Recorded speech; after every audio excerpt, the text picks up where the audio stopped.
Dostlar salam. Mən Bakı şəhəri 9 saylı vəkil bürosunun vəkili Musayev Nazim Cəlaloğlu. Bugün sizə aktual bir məsələdən danışacağım. Elə bir məsələdir ki, o hər bir vəkilin başına gələ bilər.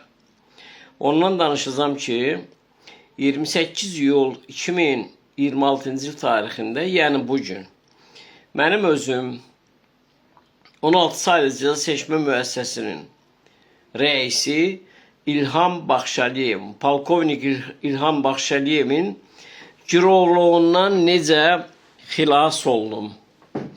Beləliklə, işin mahiyyəti ondan ibarətdir ki, hüquqlarını müdafiə etdiyim şəxsə hüquqi yardım göstərmək üçün 16 saylı cəza seçmə müəssisəsinə getməli oldum. Bugün 28 iyul tarixində. Həmin şəxs Sadıqov Elmir Əhədoğlu'du. Bu yaxınlarda 16 saylı cəza seçmə müəssisəsinə köçürülüb başqa bir yerdən. O səbəbdən müqavilə əsasında müəyyən hüquqi yardımın göstərilməsi üçün 16 saylı cəza seçmə müəssisəsinə getdim.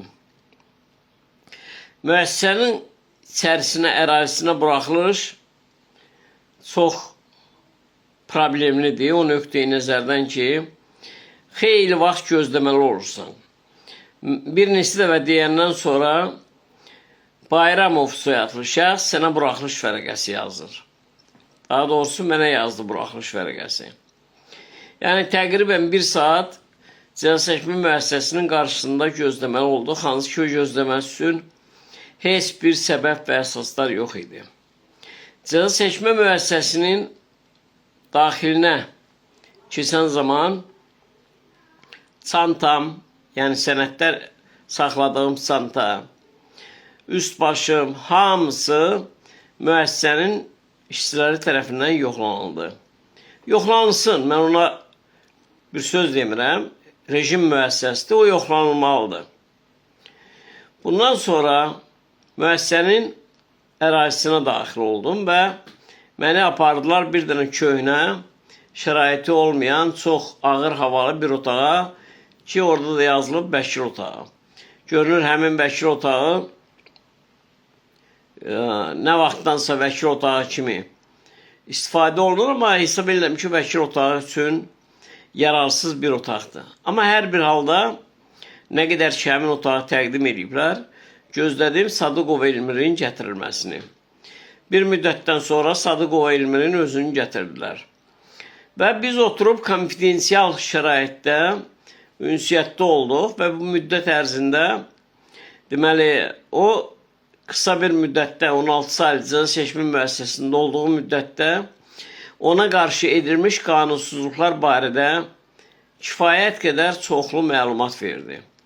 Və həmin məlumatları mən özümdə ağ vərəqdə qeyd elədim ki, sonradan həmin məlumatların doğru olub olmamasını yoxlamaq imkanım olsun o qeydlər əsasında. Və həmin şəxslə bir müddət, təqribən 1 saata yaxın ünsiyyətdə olduqdan sonra oranı tərk eləmək istədim. Bu zaman özünü Fərzəliyev soyadı kimi təqdim etmiş bir mayor və başqa bir kapitan, hansı ki, onlar bayaqdan qapının arxasında durub gözləyirdilər. Sumkanı əlimdən aldı ki, sumkanı yoxlayacaq. Üst başımın yoxlanılmasını yenidən tələb elədim. Sumkamı aldı, qaytarmadı. Ona başa saldım ki, sumkada olan sənədlər Sadıqov Elmirə aid sənədlərdir və o vəkil sirri təşkil edir. Onları yoxlamaq olmaz. Lakin mənim dediyimə əhəmiyyət vermədən bütün sənədləri sumkanı aldılar əlimdən. Mən buraxılış vərəqəsini götürüb çıxmaq istədim. Sumkanı qoyub orada. Çünki artıq gözləmək mümkün deyildi, vaxt yox idi. Bu zaman qapını bağladılar. Buraxmadılar mənim çölə çıxmağıma. Həmin o səhər mənə buraxılış yazan Bayramov soyadlı gizir və bayaqdan qapının arxasında durub, deməli, bizim konfidensial şəraitdə ünsiyyətdə olmağımızı izləyən kapitan rütbəli başqa bir şəxs. Nə qədər xahiş elədim, nə qədər iradımı bildirdim ki, buraxın da məni, mən tutaq deyiləm, axı, məni niyə saxlayırsınız? Məni buraxmadılar çölə ki, mən dözüm, gözləyim, nə bilim nə, elə bir müddət gözləyim. Yəni, mənim orada saxlanıldığım müddətdə mən hiss elədim ki, həmin mayor, sumkanı əlimdən, çantanı əlimdən almış həmin mayor, mənim çantamın içində olan sənədlərin hamısını bir-bir oxuyur. Və mən təqribən bir yarım saatdan çox orada gözlədikdən sonra məcbur oldum ki, qaydam müəssisə rəisinin otağına daxil olum, ona yaranmış vəziyyəti izah edeyim. Mən müəssisənin inzibati binasının 2-ci mərtəbəsinə, deməli, polkovnik İlham Baxşəliyevin olan otağına qalxan zaman çantanı əlimdən almış mayor 2 vərəq sənəd gətirdi. Hiss elədim ki, o mənim sənədlərimdir. Deməli, Sadıqov Elmirlə ünsiyyətdə olduğum vaxtı elədiyim qeydlərdir. Və məndən əvvəl həmin vərəqləri polkovnik İlham Baxşəliyevə təqdim elədi. Görünür ki, həmin sənədlərdə bir şey tapmadılar. Sadəcə olaraq qeydlər idi. Tapsaydılar, yəqin ki, barəmdə hansısa bir tədbir görəcəkdilər. O, əminəm ki, elə bir tədbir görüləcəkdi. Polkovnik Baxşəliyev, orada mən doğrudan da yazdıqlarımın hamısını bir-bir oxuduqdan sonra götürdü, həmin vərəqləri cırdı, xırda-xırda hissəciklərə parsaladı və atdı zibil yeşiyinə. Daha sonra, sən məni görməyibsən, mən də səni görməmişəm. Amma belə bir ifadə ilə. Ona cavab verəndə ki, axı necə görməmişəm? Siz mənim elədiyim qeydləri, vəkil sirri təşkil edən məlumatları zırıb atırsınız.